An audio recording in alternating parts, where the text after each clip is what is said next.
Welcome to Paint Yourself into the Picture, Healing Conversations to help us create the optimal picture of our lives. I'm Reba, best-selling author and life coach, and I'm so glad you're here. Our guest today is Lisa Jo Davis, a Time Heals Master teacher, Archangel messenger, certified fairyologist, oracle card reader, angelic attunements, psychic intuitive, and life coach. Lisa's life was turned around when she had a near-death experience, and I want to hear all about it. But first, welcome, Lisa. It's so good to have you here. Hi, how are you, Reba? I'm so happy to be here. I'm fabulous. Yay. It's great to meet you. We've known each other for quite a long time on Facebook, and it's such a privilege. I know your work. I'm so excited about what you do, and I'm so eager to have you share it with our viewers. But first, with an opening like that, you've got to tell us a little bit about the the near-death experience and how that impacted your work going forward. Certainly. In August of 2014, I had a near-death experience where I woke up in the morning and I had, I didn't know at the time, but I ended up finding out that I had internal bleeding. And this bleeding was between my stomach and my spine. So the doctors could not go in and do exploratory surgery because they felt that it would cause more problems. And I was just going to bleed until it stopped is what the doctors wanted me to do. Wow. I had been transferred to 3 different hospitals and within a 5-day period, and the blood actually started to slow down.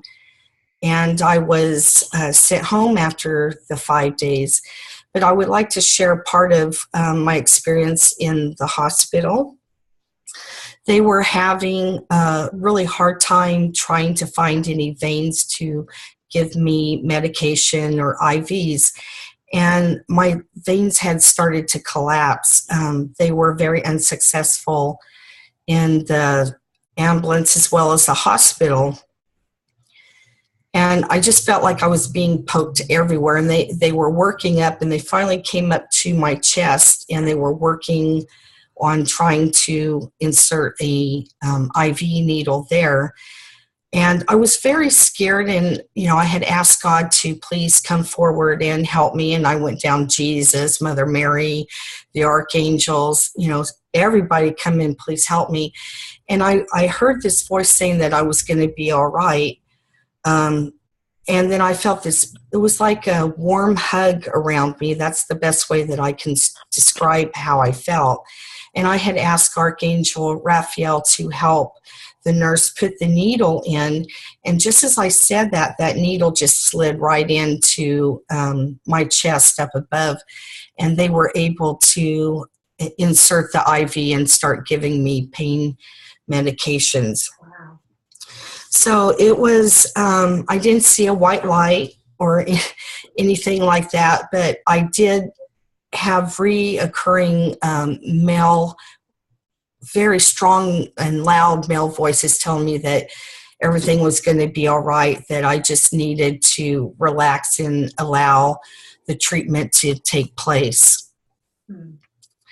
So it was kind of a very scary experience, and now I look at it and it's a lot easier to talk about, but when it first happened, I was very emotional for a really long time because I didn't understand why this happened. And I had a conversation with God, and I said, okay, well, I didn't die. So you must have greater plans for me, and what is it that you would like me to do, and how can I serve you? And then my life changed from there. Well, just when you had all those experiences in the hospital, was that that was scary, or was it something you had experienced before? Were you, intuitive as a child, or was this completely out of the blue, like who's talking and, kind of not knowing what to do or what it was? Okay, I was religious, but I don't go to church. I was baptized as a Baptist, so I believe in, God and the angels and Jesus and everything. As far as my psychic abilities and stuff, I would know things sometimes, or I would I would say no. I would say that everything kind of came afterwards. I would listen to my intuition. So if something told me to do something more than 3 times, I would listen to that. But as far as anything else, it all came after I had the near-death experience. I love that 3-time thing, because that's a really important tip for people who are always like, I'm getting a message, but I'm not really sure what it means, or if I should go this way, or if it means I should go that way. And that thing of you can ask to hear it 3 times or meditate on it 3 times. I had a spiritual teacher for many, many years, and whenever we would ask her a question, she would always meditate 3 times before she'd give us an answer about her question. But tell me, what happened then? That was a really beautiful thing that you thought to do. So that really came from your heart to say, okay, I lived, how can I be of service? So kind of catch us up with what happened after that. When I came home from the hospital, I couldn't even walk. Wow. Every cell of my body hurt, and it hurt to comb my hair. It hurt to have a shower. I needed help undressing and dressing. I could use my hands, but as far as walking, I really had a really hard time walking, and the doctors had suggested me to get a wheelchair until I could, gain my strength back. And when I got home, I told my family, don't get me a wheelchair. I'll sit in the computer chair, and I'll use my feet as exercise to get me around the house. And every single day I prayed to be healed, because I was laying in bed and I was just crying. I would cry all the time because it hurt to move over just to get in a comfortable position. And the more that I asked for the healing from the angels, I had more of a progress of moving forward. So I knew that it was working. And I went from a wheelchair to walking with a walker to using a cane. And at this point, I belonged to a group on Facebook. And there was an invitation to host the Archangels in your home. And I thought about it, and I thought, well, this doesn't sound right. This isn't right. I shouldn't do that. All recognition should go to God. I shouldn't be worshiping the angels. And I kept hearing over and over for me to do this, like encouraging me to, you need to do this. You need to do this. I go, okay, I've heard this, 3 or 4 times, so I'll do it. And I made the commitment to the lady that had put the invitation out that I would host. And from that point on, my life changed again. And I hadn't even hosted, and I kept hearing these repetitive messages that said, you're going to start a group called Hosting the Archangels. And I'm like, okay, I'm going to ignore that one, and because I have no experience, and how could I open up a group to do this when I haven't even hosted myself? And that's how I know you, is from the group Hosting the Ark. Not to be a spoiler alert. No. You do it. But that's how I know you, and I'm so amazed that I always thought you started this whole idea, so you actually got it from somebody else. Yes. Initiated it. Yes, and I kept hearing over and over that I was going to start this group, and I said, okay, I'll do this, and my first post will be that I'm hosting for the first time. And it was actually 2 years. This February, it's been 2 years since I started the group.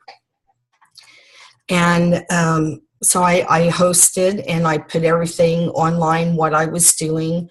And then I started gathering members. People started hearing about the group, and they just kept coming. And at the beginning, I would arrange all of these old hosts that were going to accept the angels from one host to another host. Mm-hmm. And the way it happens is you make the commitment that you would like to host the Archangels, and someone sends them to you, and you host them in your home for 5 days and 5 nights. The archangels are Archangel Michael and Raphael, Gabriel, Uriel, Ariel, and Metatron. And the nice thing about it is you get to do 3 wishes, and one is for humanity, one wish would be for your family, and one wish would be for yourself. And you get a white candle, and you make your wishes out and put them in an envelope, and you get any type of apple, and you put them on a table. And some people call this a ritual. Some people just call it a type of prayer to show gratitude for them being around. And it's not that you're raising them above God, because God gets all of the praise and everything. But for me, it was to let them know that I appreciated them walking my walk with me, being in the hospital with me, and helping me along my path to heal. Mm. So what are some of the stories? Do you, first of all, do you see this as a healing modality? And what are some of the stories that you hear? You know, you've had many, many people host the Archangels. It's a 5-day cycle. And tell us a little bit about what you learned. Well, what I've learned is sometimes the wishes don't get done right away. And sometimes your wishes happen very quickly. Mm-hmm. But what I would say is that sometimes when you make a wish for yourself or for your family, you don't realize that there may be doors that need to be shut before you can move forward for their wishes. And in your mind, you might have a certain way that you want to get to that wish. And God may have a different plan, but even something better for you to get to that wish. And I've had a lot of my wishes come true. Some of them I won't share with you, but there was a big breakthrough with my son and I. And I have a son that is a transgender, from female to male, and that was really hard for me. It took me a lot of years to go through therapy, you know, because I thought I did something wrong, you know, and I didn't really understand the whole concept. But one of my wishes was to kind of turn my son around, and I heard from the archangels that my 2 sons are going to be okay. And at that point, I knew that they were referring to him as a son, so it must be all okay. And it really strengthened my bond with my son, and he's going through a lot of transgender in where he does injections, and I am there, and I take him to those. So it wasn't something I had expected, but I knew that the truth had been told to me. Wow. Through the angels, and it helped me accept that a lot easier, because at one time I was really mad at God for having that happen to my daughter, and she was okay with it, but it was just really hard for me to accept that part. Wow. You know, because I thought there was a flaw, and there's not a flaw.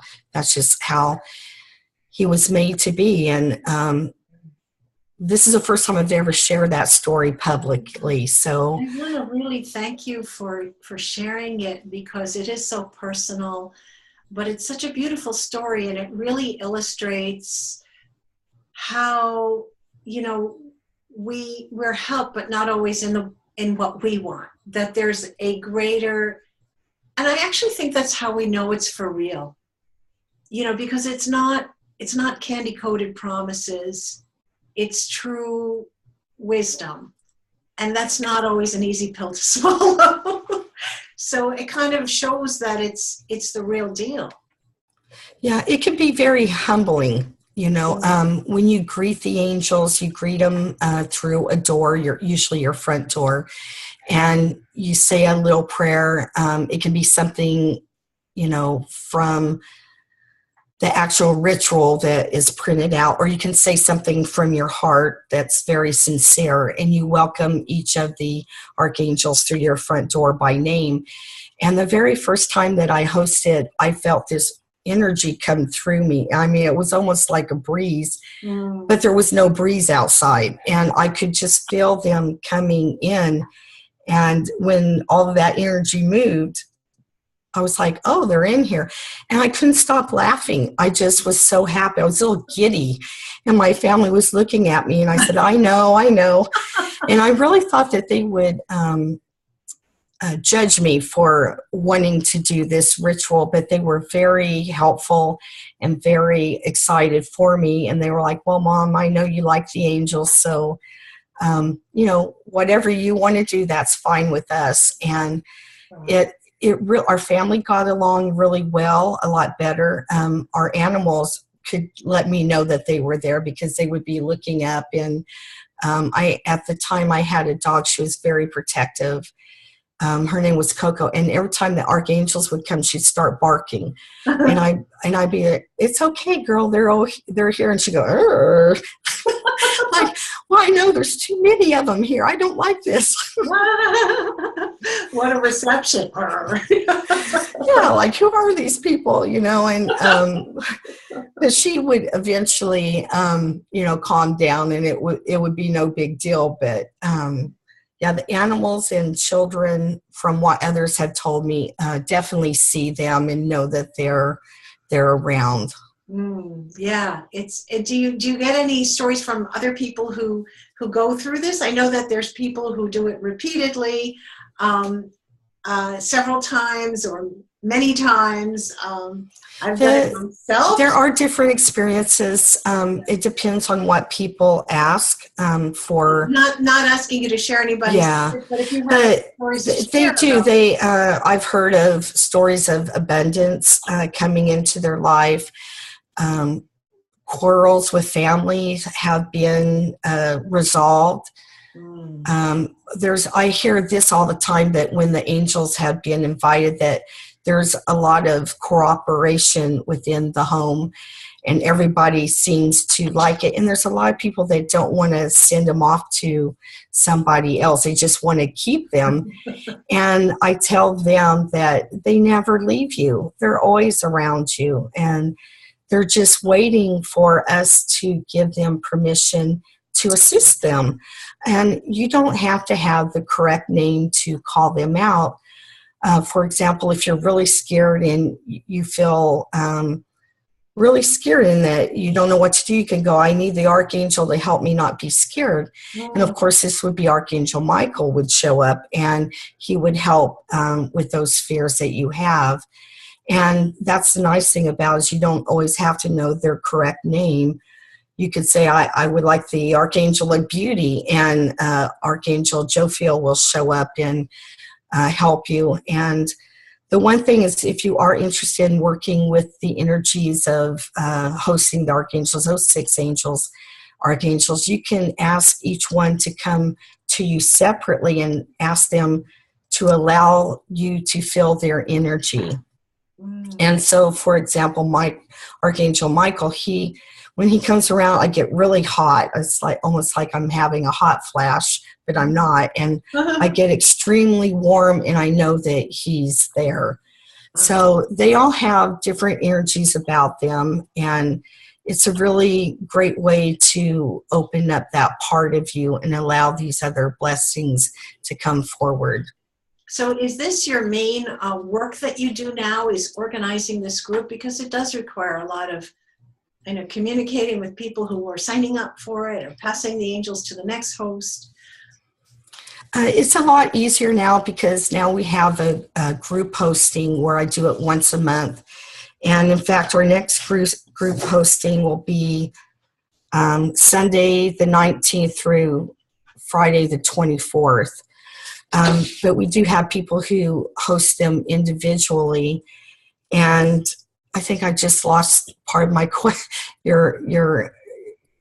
Just if this is your main activity. Oh, it is. And also, I'm curious about, do you see this, like, do you see a next step for this, or where are you going? Well, you just mentioned something really beautiful that people can start to host, but you would love for them to actually understand that they don't actually need to host. They can have the archangels with them all the time without this structure. So that's a kind of like a next step kind of idea.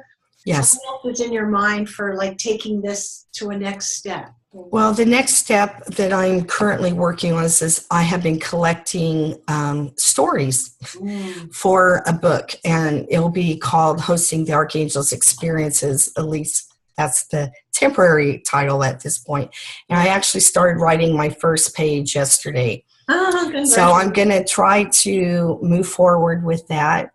But when I started hosting the Archangels and I started to heal even more, and I started to walk, and I could dress myself and do other things, I started hearing messages about healing people.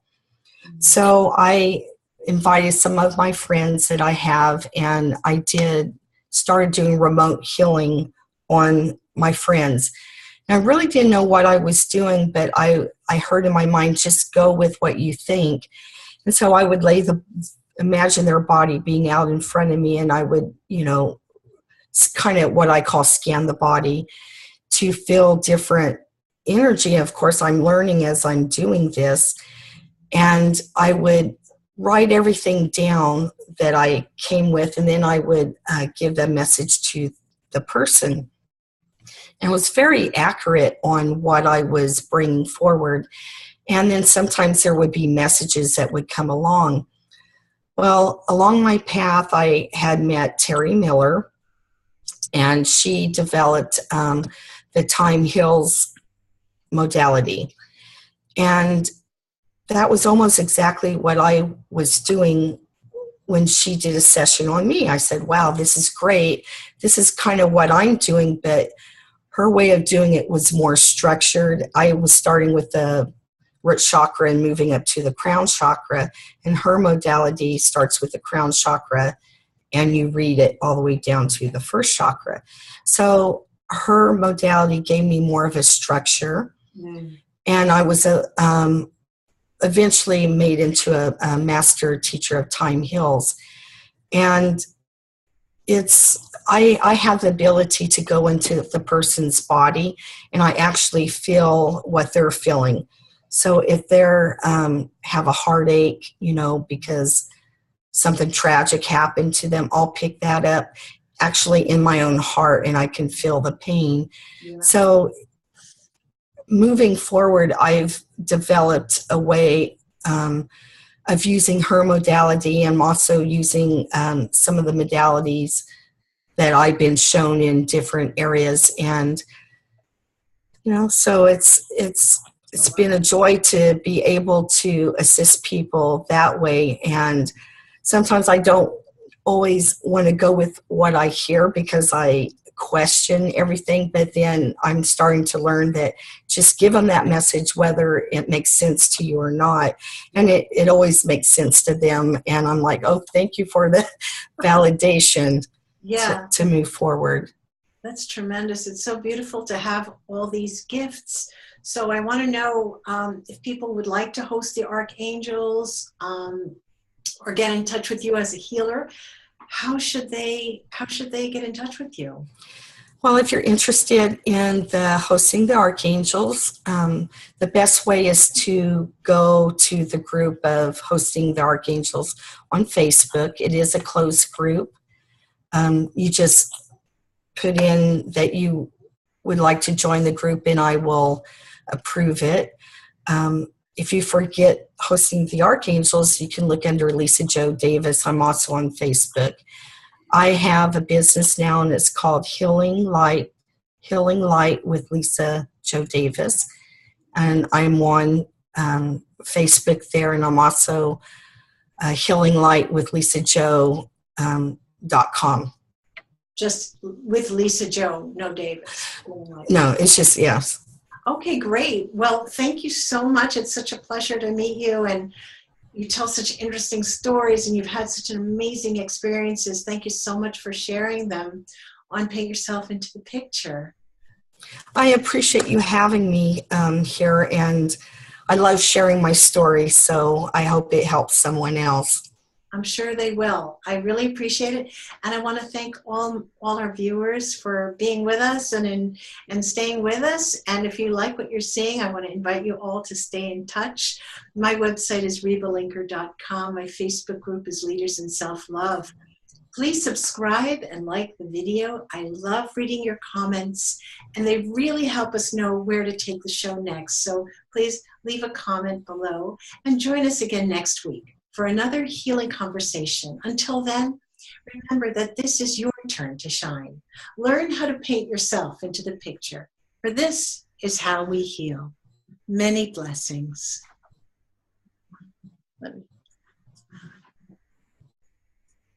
I'm going to do this. You know what? I'm going to end the meeting. Okay.